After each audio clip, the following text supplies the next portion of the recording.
earlier this month brought us to the 40th anniversary of the launch of Voyager 1. It is now floating beyond our own galaxy in empty space. Imagine this. Voyager 1 has less computing power than the key fob that many of you use to open your car doors.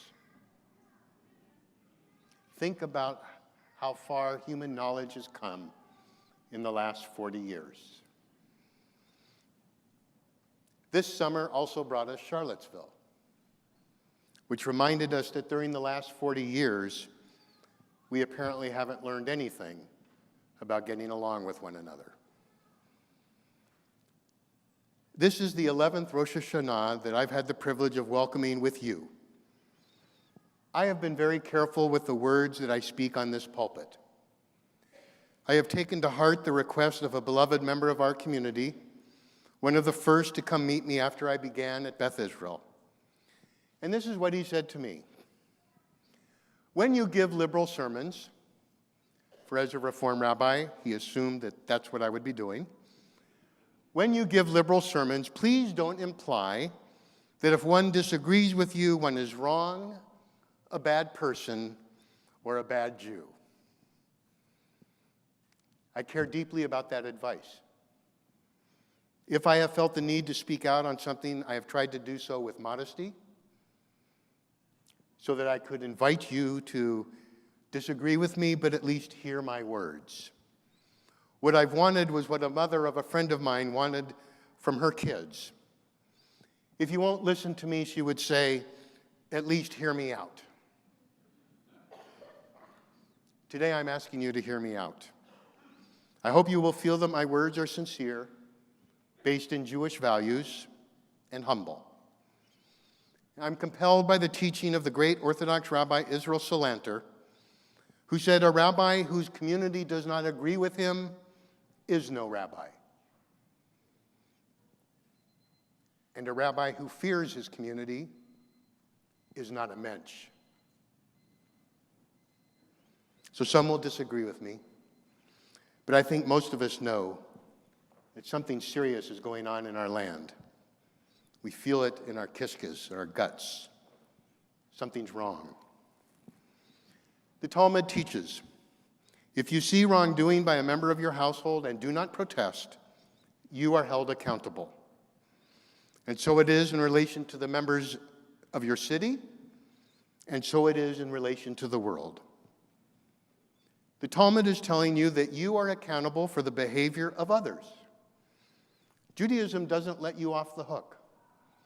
Your cherished American individualism is, according to the wisdom of our tradition, subservient to your responsibility to others. When Jews see something wrong in those we love, in our community, in the world, we're supposed to speak up. And regarding those who lead us, the Talmud is very clear. If we do not protest the wrongdoing of our leaders, we share the guilt of their sins. Charlottesville shocked the nation with its ugliness, the extent of the racism, the anti-Semitism, and white supremacy that we witnessed. And what made so many of us shudder was the confidence and openness of those haters. They proudly marched in KKK robes with heads uncovered. They smugly brandished symbols of Nazism and evoked memories of the Holocaust as if they were fond memories with their slogans. They brazenly and menacingly buzzed a synagogue while Jews were at prayer. Our children saw this. For Jews, it was a stark reminder of what African Americans have been saying. Hatred in our land is alive and well. Racism, xenophobia, religious animosity, all this has risen to the surface this year, though there were signs of it when we elected our first African American president. Remember in February 2016, not that long ago, the last year of his presidency, President Obama made his first appearance at a mosque to assure Muslims they are at home in America. To realize how things changed since his election, recall that shortly after 9/11, President Bush visited a mosque to reassure Muslims, and Republicans praised him. But when Obama went to a mosque a year and a half ago, the Republican candidates for president criticized him. Both Bush and Obama spoke at times when they felt they needed to use their bully pulpit to drive home the point with great clarity that Muslims are at home here in America as much as anyone else. Their messages were clear and unequivocal. The time for a similar message arose this summer. But what did we hear? Compare what Bush and Obama said to what both Democrats and Republicans called the confusing, mixed, and sometimes hostile reaction of President Trump after Charlottesville. Even if he didn't intend it, the Nazis, white supremacists, and anti-Semites were delighted with Trump's response. Ambiguity from our nation's leaders cannot stand in matters of race and basic human rights and decency. Jews especially know the danger of minimizing or ignoring the perils of anti-Semitism, hatred, and racism. We cannot write Charlottesville off as a few hundred crazies. We shouldn't let stand mixed messages about the abomination of racism, anti-Semitism, white supremacy. We need to hear and make very clear statements, and they need to say to all who hate, you cannot dehumanize, degrade, and stigmatize whole categories of people in this nation. Every Jew, every Muslim, every Christian, every gay, transgender, disabled, black, brown, white, woman, man, and child is beloved of God and precious in God's sight. All people are created in the image of the divine. All people are worthy of life, liberty, and the pursuit of happiness. That is the whole Torah. The rest is commentary. Speaking about Torah, the one thing Jews have always agreed on is that words are important. We Jews have a long love story with words, and there's a moral foundation to this romance. We believe words are powerful.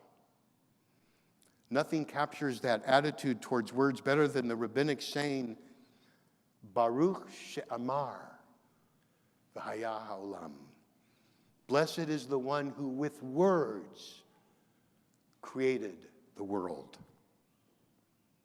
And we believe that we have to accept responsibility for what we say. And when you are a leader, well, all the more so. I do not understand our president's relationship to language.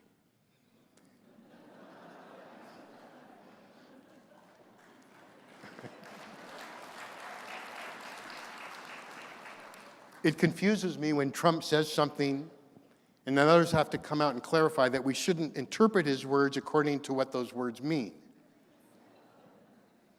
I heard the words. I saw the body language when he imitated a disabled reporter. I saw him rebuke and rebuke again Muslim parents who mourned their son who died an American hero wearing an American military uniform. I heard him say John McCain was not a hero because he was captured. I heard his voice speaking unrepeatable words about women.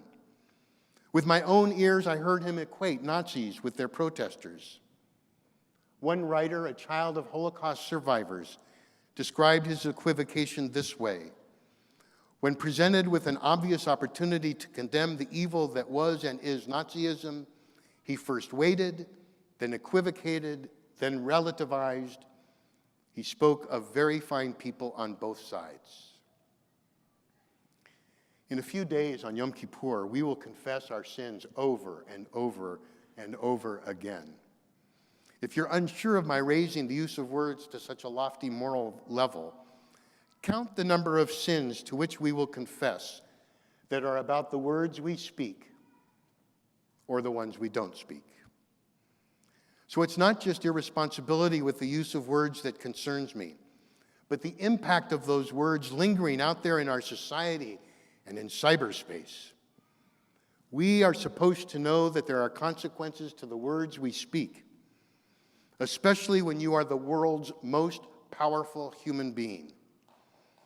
Whether correct or not, the neo-Nazis, racists, and supremacists thought they gained useful victories from Charlottesville, for which they expressed thanks. They think their ideology was normalized and their actions were excused. This hatred roiling in our country needs to be acknowledged and confronted. If we cannot count on clarity from our leaders, then we should take the lead and make sure that we do not let hateful words and actions go unchallenged. We Jews especially must be on guard. Our Jewish antenna should be up. The hatred we are dealing with is what Rabbi Jonathan Sachs calls irrational hate, which is the most dangerous of hatreds because it's impossible to reason with it. It's a hatred with which we Jews are well acquainted.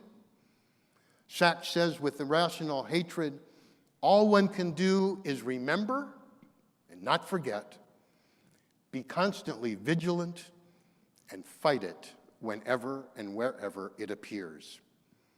Well, that's been our strategy throughout Jewish history. And that is why our newly reinvigorated Social Action Committee has been leading the way to find how our synagogue community can react to challenges that call for a religious, moral response. And they seek your involvement and participation. Tonight I've been discussing Jewish values, not politics. I'm aware that there's plenty of anti-Semitism and hatred of Israel on the left. It is also despicable and worthy of strong condemnation. I do not believe that President Trump is a raving racist or anti-Semite. I do believe that he allows them to believe he is sympathetic because they represent part of his core, unwavering support.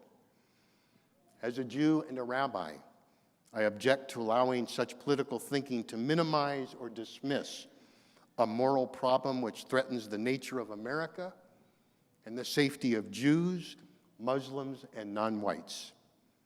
I've learned this lesson in many ways from many teachers, perhaps most profoundly from Elie Wiesel of blessed memory, whose credentials in matters of social morality are impeccable. He knew what it's like to live among those who are silent or ignore hatred. His memorable words are a warning to us today. He said, "We must take sides. Neutrality helps the oppressor, not the victim. Silence encourages the tormentor, never the tormented. Sometimes we must interfere." On this Rosh Hashanah, I wish to say to you that in matters of hatred and xenophobia, of demeaning others based on skin color, how they worship, or who they love, we must interfere. And in this season of repentance, let's do some hard work on ourselves. This is really not a sermon about someone else or others.